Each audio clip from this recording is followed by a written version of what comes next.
دوسرا کام خاندانی کیا کرنا ہے؟ تراویح کی نماز. کیا کام کرنا ہے بھائی؟ اور تراویح 20 رکعتیں ہیں, 8 رکعتیں بولو نہیں.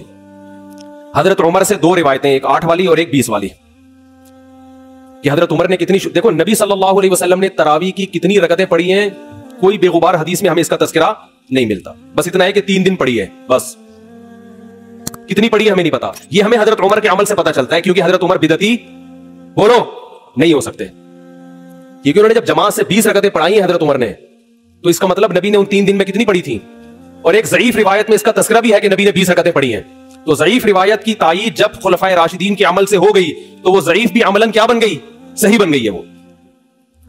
تو حضرت عمر سے 2 ہیں, 8 بھی اور 20 بھی.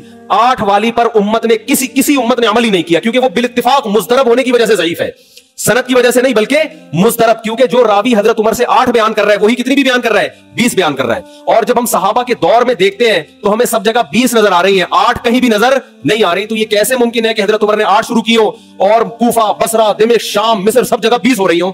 اس سے پتہ چلتا ہے کہ حضرت عمر سے جو 20 والی روایت ہے وہ صحیح ہے, 8 والی صحیح نہیں ہے. اور اس کی سب سے بڑی دلیل یہ ہے کہ موطا امام مالک میں ہے 8 رکعتوں والی, جو امام مالک نے نقل کی ہے. لیکن امام مالک خود 8 کا فتویٰ نہیں, وہ خود 20 سے زیادہ کے قائل ہیں, وہ تو 20 کے بھی نہیں 36 کے قائل ہیں.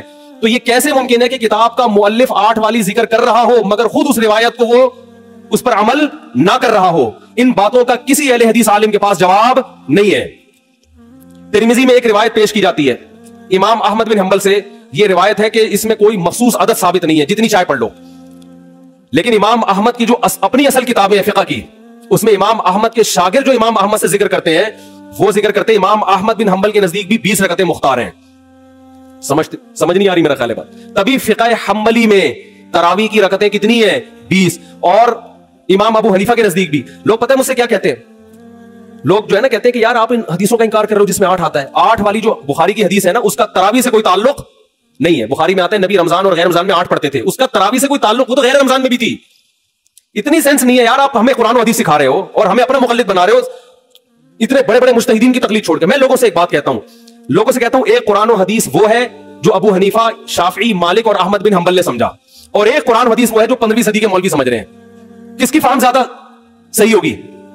بولو بھائی. ایک قرآن وہ ہے جو انجینئر بیان کر رہا ہے حدیث, ایک حدیث کی تفصیل وہ ہے جو امام مالک بیان کر رہے ہیں, ابو حنیفہ بیان کر رہے ہیں جن کی 80 ہجری میں پیدائش ہوئی ہے, تابعین میں سے ہیں, جو امام شافعی بیان کر رہے ہیں. تم امام شافعی کو چھوڑ رہے ہو, تم امام ابو حنیفہ کو چھوڑ رہے ہو, تم امام مالک کو چھوڑ رہے ہو, تم احمد بن حنبل جیسے محدث اور فقیہ جو امام بخاری کے استاذوں میں ہیں ان کو چھوڑ کر فالو کس کو کر رہے ہو؟ انجینئر کو. اور تم کہہ رہے ہو ہم صرف قرآن و حدیث کو مانتے ہیں, ہم کسی اور چیز کو نہیں مانتے. تم قرآن و حدیث کو نہیں مانتے میرے بھائی, تم مقلد ہو, اندھے مقلد ہو. تم قرآن و حدیث کی اس تشریح کو مانتے ہو جو انجینئر کر رہا ہے, اس تشریح کو نہیں مانتے جو احمد بن حنبل کر رہے ہیں, جو ابو حنیفہ کر رہے ہیں, جو امام مالک کر رہے ہیں, جو امام شافعی کر رہے ہیں. یہ بڑے بڑے تابعین, تبع تابعین, مجتہدین جن کو پوری امت نے فالو کیا ہے. تو 8 رکعت کی جو موطا امام مالک کی حدیث ہے, اس 8 رکعت پہ امام مالک نے فتویٰ نہیں دیا. کیوں؟ اس لیے کہ وہ حدیث مضطرب ہے, اس میں راوی ایک بیان پہ ٹکتا نہیں ہے, کہیں 20 بیان کرتا ہے, کہیں 8. جب راوی کے بیان میں تضاد ہو تو حدیث مضطرب ہونے کی وجہ سے رد ہو جاتی ہے. اور میں آخری بات کر کے بیان کو ختم کرتا ہوں, یہ جو تراویح کا لفظ ہے یہ 8 رکعتوں پہ فٹ ہی نہیں بیٹھتا ہے. اس کا بھی میں سوال کر رہا ہوں لیکن کوئی جواب نہیں دے رہا. دیکھو اپنی مرضی کے سوال بنا کے جواب دے دیا کرو تو لوگ واہ واہ کریں گے. آپ میرے ساتھ یہ ہو رہا ہے, میں جو بیانات میں اعتراض کرتا ہوں نا اس کا جواب نہیں مجھے ملتا, خود سے اعتراض بنا کے کیا کر دیا جاتا ہے جواب. جیسے میں نے بتایا تھا کہ حرم میں 4 مصلے تھے, حنفی, مالکی, شافعی, حنبلی, 4 مصلے تھے نا کئی سو سال تک, جو کہ نہیں ہونے چاہیے, ایک ہی ہونا چاہیے تھا مصلہ. تو لوگوں نے اعتراض کیا 4 مصلے تھے حرم میں, یہ دیکھو کتنا غلط, یہ حنفی مالکی ایسے ہوتے ہیں. تو میرا سوال یہ تھا کہ 5واں کیوں نہیں تھا اس وقت؟ اس کا مطلب 5واں فرقہ وجود میں آیا ہی نہیں تھا, وہ اب پیدا ہوا ہے. وہ ٹھیک ہے 4 غلط تھے لیکن اس غلط کو بھی صحیح ان 4 میں سے ایک نہیں کیا ہے.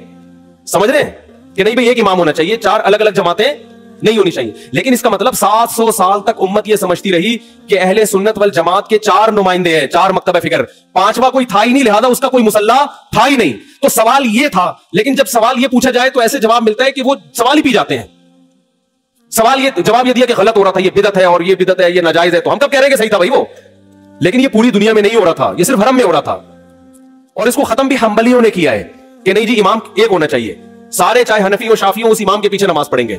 سمجھ میں آ رہی ہے بات کہ نہیں آ رہی؟ تو سوال یہ تھا کہ 700 سال یا 400 سال تک امت کی نمائندگی ان 4 مکاتب فکر نے کی ہے حرم میں,